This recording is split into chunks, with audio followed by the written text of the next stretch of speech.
Bloomberg Audio Studios. Podcasts, radio, news.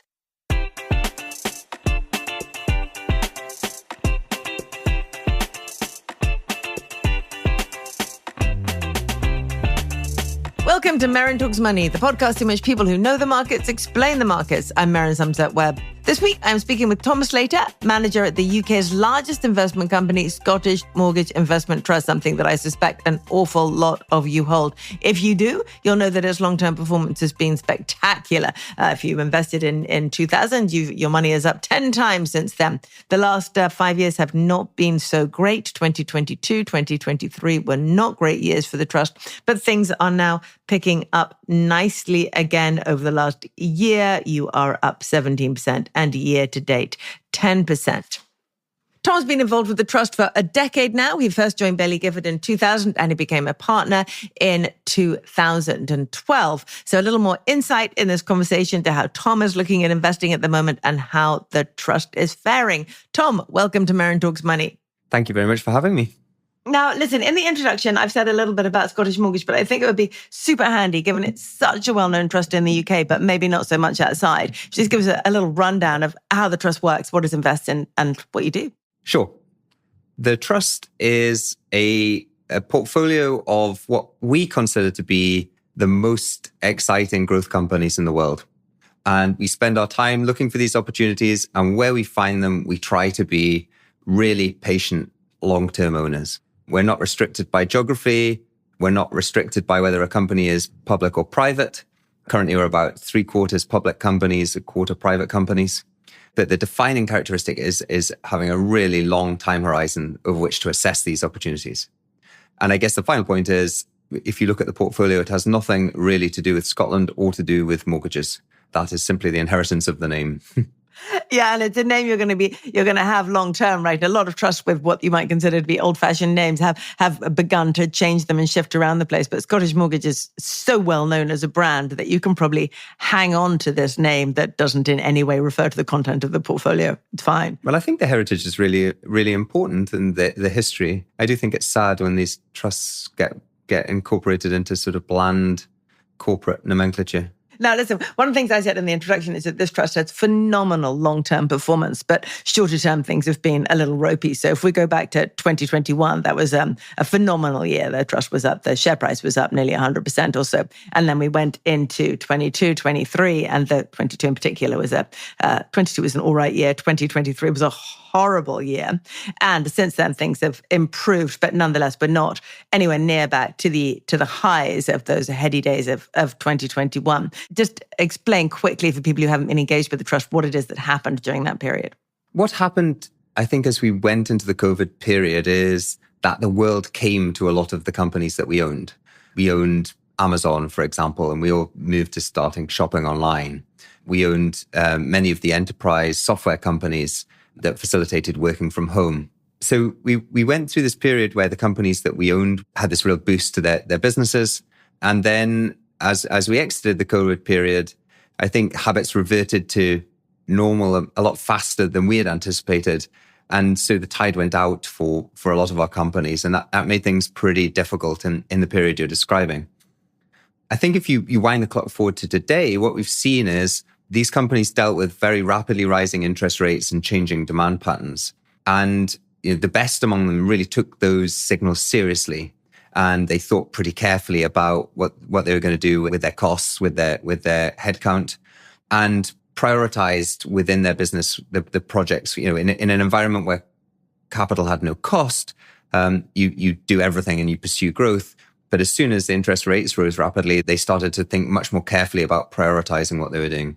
And so you've seen this recovery in profitability across the portfolio, companies moving from sort of break even by choice to earning really pretty good margins today. And I think that's a real source of optimism as you look forward, that you have that degree of robustness and adaptability that's come from that challenging period in the aftermath of COVID. And would you say that as a result of that challenging period that you've been through and your companies have been through, you have shifted anything in your investment process? I mean, looking back, for example, the investment process is very influenced by a piece of research that suggested that nearly all the returns in the stock market come from 4% of companies, right? I remember this fascinating bit of research that came out and Bailey Gifford really looked at very carefully and reacted to. But one of the things possibly about looking at the market like that and thinking, well, we must have those 4% of companies, was thinking we must have those 4% of companies at any price. Yep. And so possibly going into 2020, 2021, there was less of a focus on valuation inside your portfolio than there might have been. So I suppose the question is, since then, is there a different approach to the valuation of companies regardless of their amazingness? I think the philosophy that you've mentioned is core to what we do. It is just a fact of life that if you extend the time frame through which you look at stock markets, you get a skewed distribution of returns. It's not the normal distribution that we're taught in our financial analyst training. It's that a small number of companies drive the returns. And so for us, it's how do you identify companies with that opportunity and how do you hold on to them for long enough that the return accrues for our shareholders? And in a way, it's that simple. But it also is really important that when you go through a period of tough performance, that it triggers some introspection, that you look at process and think about, well, what could I have done differently? One of those process outcomes for me is thinking about resilience and robustness. So it's all very well to imagine where a company will be 5 or 10 years from today, but the conditions that it encounters along the way will be faced with today's business. So do you have the resilience and robustness to get through that in order to achieve that bigger picture? And that's why I started with this point that actually you've seen significant improvement in profitability in the companies we own. That for me is really encouraging because it says you have the resilience and robustness to go after that bigger picture dream. And then on the point about valuation has always been a part of our process and a really important part of our process. But what we don't do is look at short-term price earnings ratios and say, well, this stock is valued at 20 times its earnings, therefore it's cheap or it's expensive. We think there's very little information in that. So the time frame that we think about valuation is how do we make our required level of return over the next 5 years? And at any given point, there's a high degree of uncertainty in that. So if you take that back to what was happening in 21, 22, with the benefit of hindsight, yes, a number of companies had got ahead of themselves. But you also have to remember that valuation is always a relative game. And so with interest rates at zero, with growth rates that were being delivered by some of these companies, revenue growing 50 or 60%, then actually the relative valuation didn't look particularly challenging. And with the benefit of hindsight, the sensible thing to do would have been to have gone into a lot more boring types of stocks, which themselves look pretty expensive relative to their history. But that for us that doesn't fit the philosophy of what we're trying to do. It would not have been consistent with the very clear objectives that we set out for shareholders. So, yes, it was a mistake, but I think staying true to the philosophy is really important, and deviating from that would have been a bigger mistake. Yeah, well, you could also say that it's a little early to say whether it was a mistake or not. We'll see. The benefits have been long-term. Exactly. I mean, I suppose the other question to ask really is that we know your answer to this, but a lot of people would say that if it is true that 4% of the companies drive the majority of returns, which of course it is because you've done very long-term research into this, then the answer is not necessarily to hold a trust or put your faith in a manager who believes they can find that 4%, but simply to hold an ETF that covers the whole market. So you definitely get them. So you have to have a lot of faith in a manager to believe that they're the ones who can find the 4%. So I think what we should do now is move on to talking about how you find those companies. How do you look at the market and say, this is the one that will survive? I mean, even in something like AI, which is obviously going to be a phenomenally transformative thing, already is transformative for the economy and for everyone's lives. There are a lot of companies doing this. How do you look at a company and say, this is the one that will be in that 4%, that will almost definitely drive the returns that we've promised our investors? I suppose the first thing is that I agree with your premise there. I think either you just own the whole market, and that's a pretty sensible thing for people to do, especially if you can do it at a very low cost. You will capture those companies, but you do have to accept the price of doing that is that you'll be diluted by the other 96% of companies that don't matter. So in a way, you should do one or the other. You shouldn't mess around in the middle. You should either have someone who has the whole market, or have someone who's making a genuine effort to have that 4%. In my view, you should do both. I think it's a perfectly sensible thing to have that broad exposure at very low cost. And then I think depending on your risk appetite, we are a volatile portfolio. We embrace that volatility in the pursuit of long-term growth, but that's not for everybody. But we do think for those that want to go after that higher level of capital appreciation, that there's the role for both, concentrated active management and index exposure. But key in this is keeping costs to a minimum. It's if you're going to pay for active management, then pay as little as you can and get genuinely active portfolio for your money. Yeah. Okay. So how? How? First of all, let's go back to what is the scale of the opportunity, and is it growing or shrinking? And what is the likelihood of capitalizing on that opportunity? And is that increasing or falling? I think those are the two starting points for process. There are lots of great businesses out there, strong franchises, great competitive positions, but can you really say there is the opportunity for this business to be many times its size in the future? And so for us, that's a question that narrows down the universe pretty quickly. And then is that opportunity growing or shrinking? So if you take Amazon, which is one of our most successful investments of the past 25 years, I think we bought it in 2004, 2005. So that's 20 years, not 25. But if you look at that business and through our ownership, what we were continually able to say is that the opportunity was increasing in size. It started as a bookseller. It went into ebooks. It went into media more broadly. It went into general merchandise. It went into selling computing infrastructure. Every time we revisited the case, you could say, I think this opportunity is big and it's getting larger. And then as you went through time, you could also see that its competitive position was getting stronger.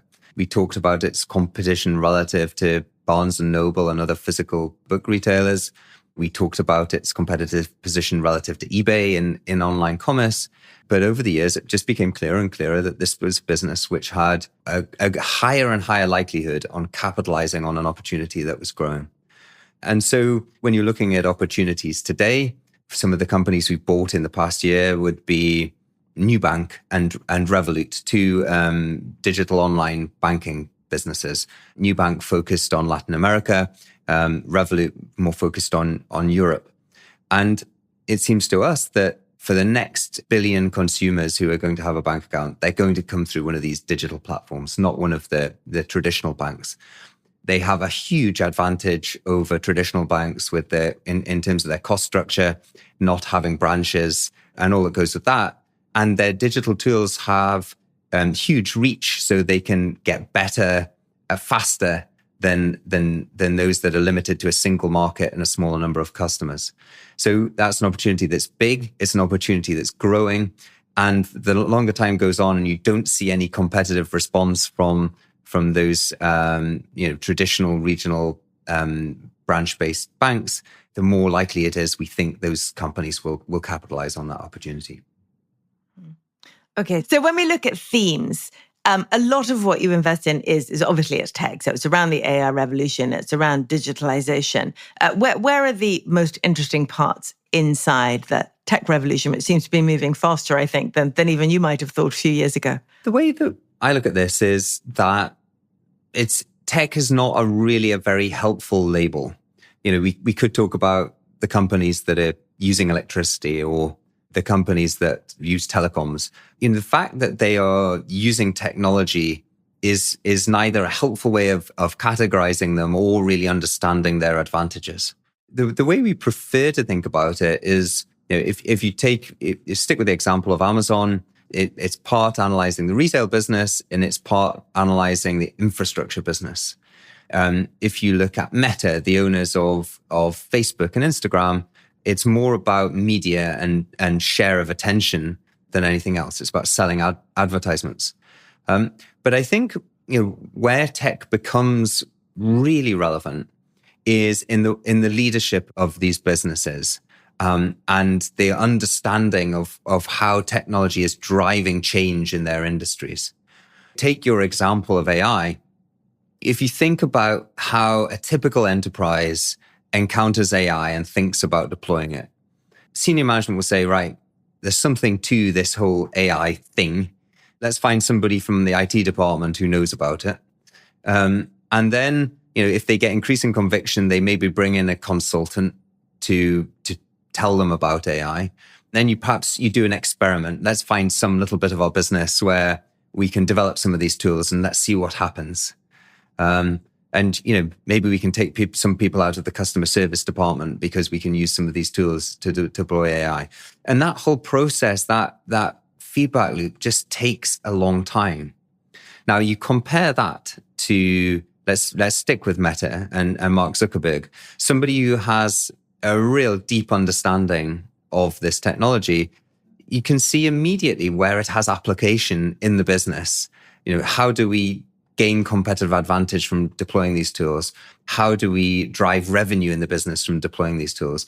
And then you can see all these projects that are springing up, the way that they're transforming what they're doing.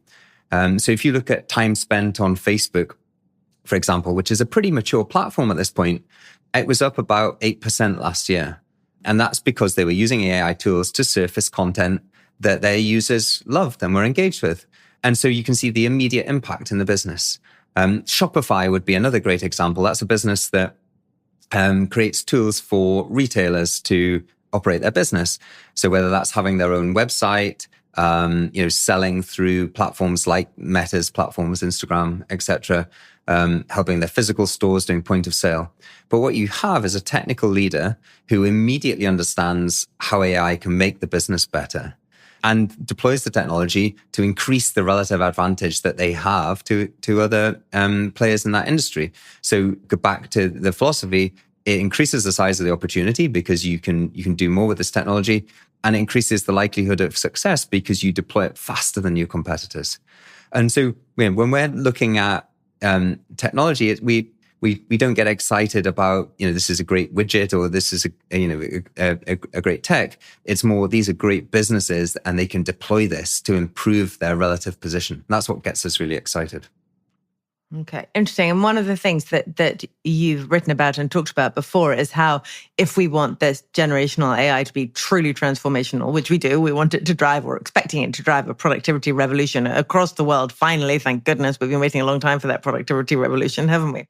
That if that's to happen, it's got to be ubiquitous. So everyone has to have chips. So you can't have these very expensive chips. It's not going to continue that the producers have these very, very high margins. And one of your most successful positions over recent years has been NVIDIA, of course. But that's going to suffer as a consequence of the commoditization of the products, right? Well, NVIDIA is absolutely at the heart of this AI revolution that we are seeing and we're going to see. But I do think that we have to bring down the cost of these systems massively.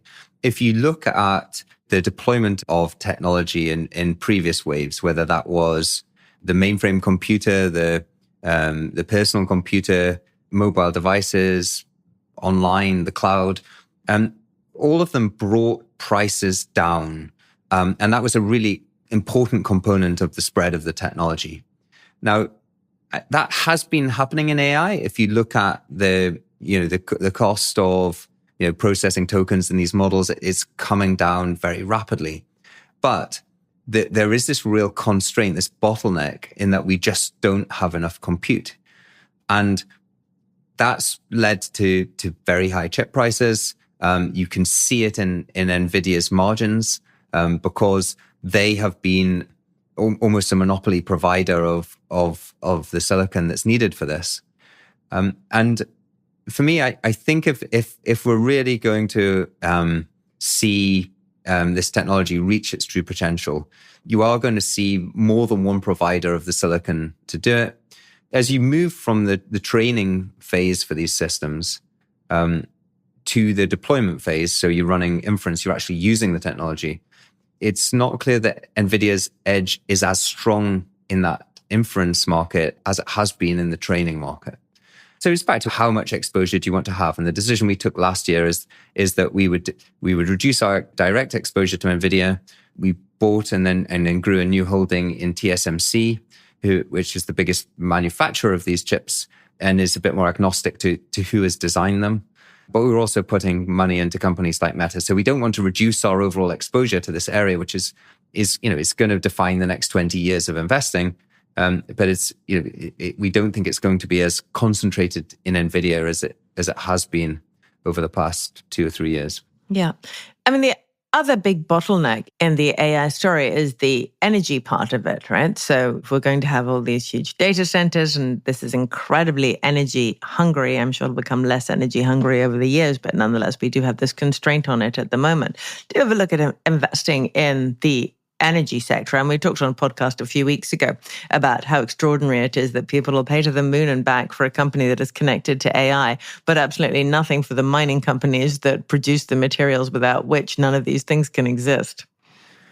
Yeah, I think energy is a significant constraint. And we're moving from an environment where you've seen very little growth in energy demand for quite a sustained period in Western economies to one where you can see that demand growth coming through. And actually, it's pretty easy to pick up on because particularly in the US, the utilities have to submit these 10-year plans. And so you can see the assumptions in those plans changing over time. I think the piece of that, though, that gets us most excited is the renewable energy generation part of it. You've seen the cost of energy generation with solar continue to decline. You've seen the cost of solar plus storage also decline quite markedly with the progress that's been made in batteries. We recently took a new holding in CATL, which is the world's biggest battery manufacturer.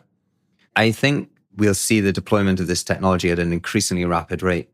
At the moment, and I think more driven by geopolitical reasons, the US is more oriented towards natural gas deployment. But the challenge there is that you've seen huge cost inflation in turbines, for example, over the past few years, which has made solar plus storage more competitive. And then there are huge constraints on the supply chain. So if you order a new gas turbine today, it's going to be well into the 2030s before you take delivery of it. So those things to me say solar plus storage, which continues on this declining cost trajectory, is just going to get more and more important. I think that's a really exciting area. Yeah. Okay. Interesting. The other area that you invest in that I think when people look at your portfolio, they find vaguely unexpected, although Ferrari in particular is being quite a big driver of returns. And now you've got Hermes as well. These people will look at these and go, well, that doesn't fit with my perception of Scottish Mortgage. What's in these luxury goods companies? Because I think we can call Ferrari a luxury goods company, can't we? That works with your ideas. Yeah, absolutely. You call it a luxury goods company. And I think when you think about growth, and remember, we're a growth fund, we're not a tech fund. When you think about growth, there are some companies that will deliver transformational growth in short periods of time. And there are others that will exploit their opportunity more gradually, but for very long periods of time. And everything else is on a spectrum in between. And I think what's exciting for me about those luxury companies is that you can foresee growth not just for the next 2 or 3 years, but for the next 20 or 30 years. And you can see the governance structures, the ownership structures that are going to facilitate that, whether that's that family involvement and the time horizons there exceed even the ones we have at Scottish Mortgage. And what that means is a patient exploitation. It means these companies can make their own weather. We worry less about what's going on in the economy or interest rates because it's at that operational execution, the low capital intensity, real understanding of their consumers. And where we can find those assets that we think are underappreciated, we're absolutely delighted to have them in the portfolio. Okay, so Tom, quite a lot of the portfolio is invested in companies based in China, right? It's at a 14-15% at the moment. There's been all sorts of conversations about the relationships between the US and China. We've got the tariff palavers. We've got the erratic nature of President Trump's behavior around geopolitics, etc. Are you happy with your investments in China and with the extent of the portfolio that is exposed to it? Well, it's been a pretty difficult environment investing in China over the past 5 years. Most of that actually has become from the approach of the Chinese authorities to the private sector. Many people, in fact, most investors have really given up on China in that period. But we have stuck with it, albeit at reduced scale within the portfolio. But what's allowed us to do that is that these companies are some of the most dynamic, exciting businesses that we can own. We think they're some of the best management teams that we can get exposure to. And that we can own these businesses at very attractive valuations. As I look at it today, there are genuine concerns from a geopolitical standpoint. I'm just back from a week in the US, and it's clear that there is an intense focus on competition with China within the US. But I think you've got to stand back and say, well, where is that coming from? And for me, it's coming from the fact that China is very successfully moving towards being a high-tech economy. It's moving away. The balance of exposure is moving away from low-tech mass production to becoming a leader in a science, technology-oriented, high-tech manufacturing economy, and that's what's threatening to the US and others. But those things are interesting trends to be exposed to as an investor. If you take our holding in Meituan, it is one of the leading companies globally in providing local services. It operates at a scale that no one else does. It has a level of sophistication that you can't get exposure to elsewhere. ByteDance, the owners of TikTok, again, one of the world's leading AI companies, that we're seeing Western companies scrabbling to imitate because it is the leader. And where we can find those opportunities at attractive prices, we're very happy to be the long-term supportive owners. I think the challenge is the top-down one. How much of the portfolio in aggregate are you prepared to have exposed to China? Because there are some homogenous risks there. And that's something we spend a lot of time discussing in board meetings. So we're probably not going to see the Chinese exposure go up much in a hurry. It's significantly higher than you will find in most global portfolios. But we are, cognizant of the challenges that may come from owning Chinese assets as a Western investor. And it's just how much risk are you prepared to take? And if I can put it a slightly different way, one of the ways we've thought about it is, if I'm going to take that risk, what is the return threshold that I'm looking for? And so, when you look at some of the very big Chinese platform companies that we've owned in the past, we've decided that if we're going to take China risk, then it's going to be challenging for those companies to deliver the type of returns that we would expect, to compensate for that risk budget.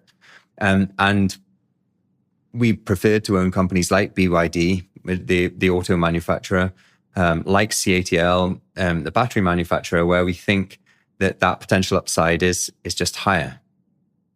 Tom, the other part of the portfolio that's been causing you some bother and not everybody is 100% comfortable with is the percentage that is in private companies as opposed to listed companies. That's about 25% of the portfolio. And I know that it makes sense to you as an investor because you say that it doesn't make any difference to you where you find the growth. You're agnostic as to whether something is listed or not.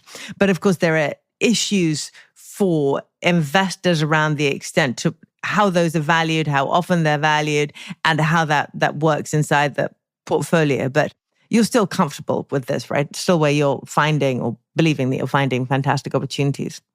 I would frame it a little bit differently. I'd say these are some of the most exciting opportunities that we can find. And it's very difficult for individuals to get access to some of these large private companies.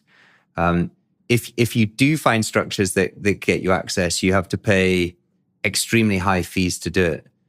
So I think it's a really central aspect of what we're doing to get access to these companies that in previous eras would have been listed companies, and to do so within our existing cost structure. And I think that's just such a crucial part of the proposition to our shareholders. If I look at SpaceX, there's not some listed equivalent of SpaceX that you can buy. It is a singular opportunity. If you look at Stripe, the payment processing business, it carries about 2% of global GDP on its platform. These are huge, really important, really exciting growth companies. And so I think it's essential that we get this exposure for our shareholders. There's a couple of prices to pay for that. One is that because we sign non-disclosure agreements with these companies, we can't be completely transparent with what's going on there. They are private for a reason, because they want privacy. So we disclose as much as we can. We've also put a lot of work into making the valuation process as transparent as we can. We value these things very regularly, hundreds of times a year for the portfolio in aggregate. And the accounting rule is that our net asset value should have these assets in the books as close to what they would trade at today as we can get it. And so there's a whole infrastructure, third-party valuation companies, internal valuation of processes that means we keep the NAV as live as it is possible to do. And that's very different from what happens at many private equity firms. So the first price we pay is the one of transparency. The second is these assets are liquid. If we want to buy back stock in the trust, you can't easily sell these assets to do that. Yeah.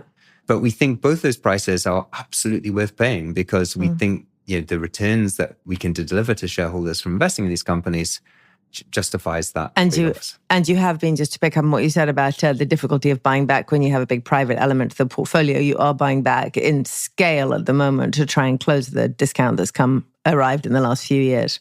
Yeah, well, we have a very long-standing commitment to keep the asset value and share price of the trust as close together as we can. If you look over the past 25 years, we've bought back close to half the shares outstanding and in pursuit of that aim. So there is a discount that's opened up in recent years. The board put out a really strong statement about that just over a year ago, and we've been very active in buying back shares since then. That commitment remains unchanged. So it is absolutely in Shell's best interest to try and keep that share price and NAV as close together as possible. But equally, the capital that you spend on buying back shares, you can't be spending on putting into new opportunities. So, the sooner we can make progress with that, the better. Quite right. Tom, you spend a lot of time, maybe all your time, looking to the future. I mean, one of the slogans of the trust is the future be there first, right? So you're always looking ahead. And we all think that we're trying to look ahead. But when you look out the next 10 years, what change do you think will come that the rest of us haven't seen yet, that we're not ready for? That, I'm sitting here at my desk and there's things that I simply haven't seen that you have. What would be the big one there? That's a tricky question.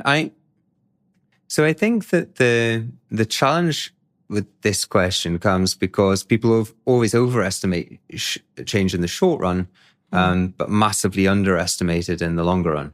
That's why I gave you 10 years. Yeah, exactly. I think the framing of the question is dead right. For me, I think it's probably a combination of things. The technology doesn't move forward because of breakthrough inventions, these sort of dislocations. Instead, it's the combinatorial effect of lots of different technologies coming together into new products and services.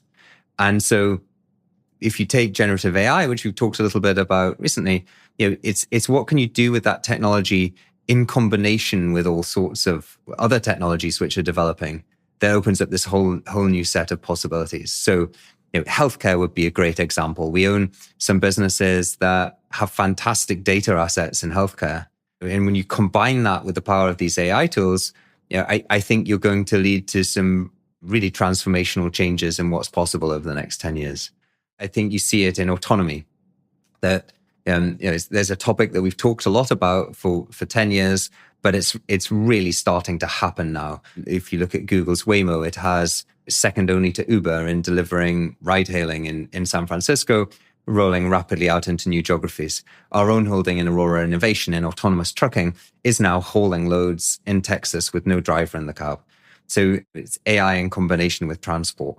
But I think you see this in electric aircraft happening today. We're expecting Joby, our flying taxi company, to start delivering commercial rides in Dubai by the end of this year. So there are just all of these areas where you're seeing this combination of technologies leading to really big changes. I don't think there's sort of one thing that's not which is people haven't fully appreciated, so much as it is the combination of all of those technologies coming together for new services. If you were really going to push me on what's the one, then I guess I would think about a holding inside quantum and what would happen if quantum computing becomes available within the next 10 years, because there are so many problems, particularly biological problems, where our models are totally inadequate. And where if you could actually do simulations that were really accurate, simulating molecules with a quantum computer, you can achieve a degree of accuracy that's just not possible with conventional technology. Then I think that enables you to solve some of the biggest scientific problems that we're grappling with today. And that I think that will blow away almost anything else that's happening. Tom, we've talked a lot about AI. We've talked a lot about how generative AI is going to change the way companies work and the way the world works. So with that in mind, it's graduation season at the moment. So we're seeing lots of kids graduating this week, last week, next week. What should they do? What's the right thing for a kid to study and the right career for them to look into going into? Well, I think it's clear that we're going to go through a transition here, that there are all sorts of jobs that humans do today that these AI systems are going to take over. Autonomy is a great example of that in the physical world. But the truth is that's not something that scares me. I mean, the challenge that we have in transport is that we don't have enough human drivers.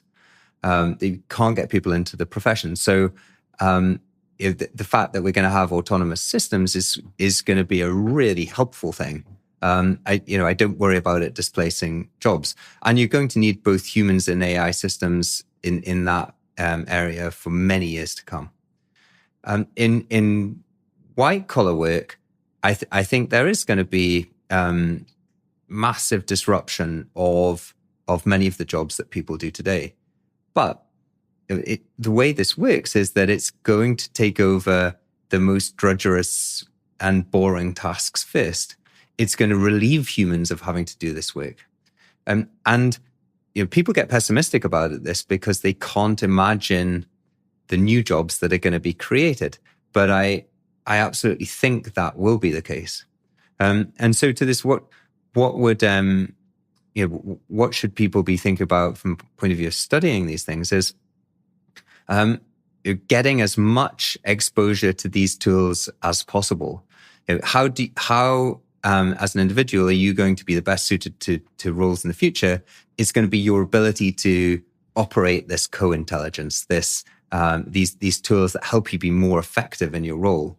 And so I think that the STEM subjects are absolutely as relevant as they've ever been, even though this technology can automate many of the tasks in those areas. The ability to understand these systems, so understanding physics, understanding applied mathematics, is just going to be ever more important. Final question, Tom, I promise. What are you reading at the moment? I've been reading The Master and His Emissary, which is a book on brain hemispheres. So the right hemisphere of the brain is the master, and the left hemisphere is the emissary. And why it's interesting is because when you look at the jobs AI can do, the cognitive tasks that it performs well at, they are left brain tasks, which you can think of as language, logic, reasoning. But the challenge for the left brain is that it can only represent the world. It doesn't see the world as it really is. It builds models of the world, which is really efficient for thinking about things quickly. But there's so much that's given up by representing the world in a model rather than seeing it as it really is, and that's the preserve of the right brain. And so for me, it's really been useful in trying to think through what these AI systems can and can't do, what the role of humans is in a world where we have these intelligent tools to help us. Thank you so much for being with us today. Thank you so much for having me. It's been great.